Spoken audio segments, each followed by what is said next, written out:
The religious traditions that have sacred texts have a long history of developing ways of reading those texts.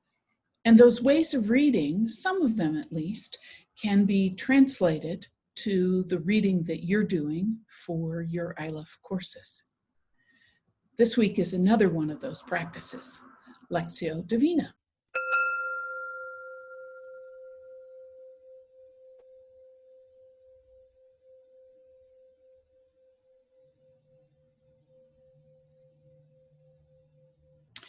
Lectio divina, Latin for sacred reading or divine reading, in the classic practice has you take the text, read it aloud once, pause, read it aloud again. If you're in a group, second voice, a different person reading it the second time.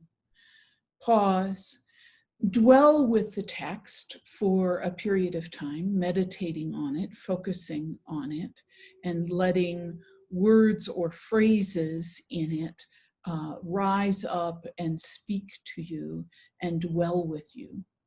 And then coming together again at the end to give thanks for what has been seen or heard in the text, or if there hasn't been anything special or new, giving thanks for the way in which that text will continue to dwell with you in the hours and perhaps even days to come.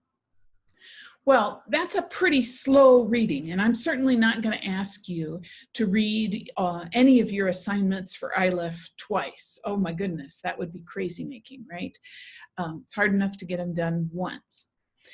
But what I am going to do is invite you to set the intention as you begin to read that you will let a phrase or a concept or a set of words rise up to you in the course of doing the reading. And you're going to let that happen alongside all the other things that your faculty expect you to do in reading. So you're going to be thinking about who the author was and what their context was and who they assume the audience is and how they're trying to influence the audience by what they're saying and by what they're not saying and by how they're saying what they're saying. All of those things you're going to do. But among them, you're also going to let a word, a phrase, a concept rise up to you. And when you encounter it, I'm going to pause for just 2 seconds and write it down or highlight it on your device or write it in the front of the book or on a slip of paper near you. And then you're going to keep going and you're going to go back to the way of reading that your faculty members expect of you. And then when you come to the end of the reading, you're going to pick up that word or phrase or concept again and let it dwell with you. Pause for a moment to ponder, why was this the phrase that rose up for me? Why this one and not the key concept in the article or chapter? And choose to let that word or phrase or concept accompany you for the rest of the day. And then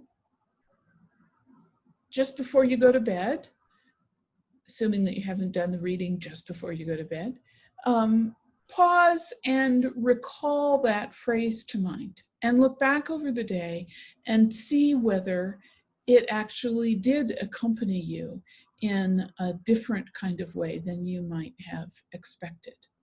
And perhaps choose to intentionally take that word or that phrase forward into the new day with you as well. So that modified version of Lectio is a way of allowing your texts for classwork to engage not only your mind, but to also engage your spirit and your feeling in multifaceted ways, and to give your reading then spiritual depth.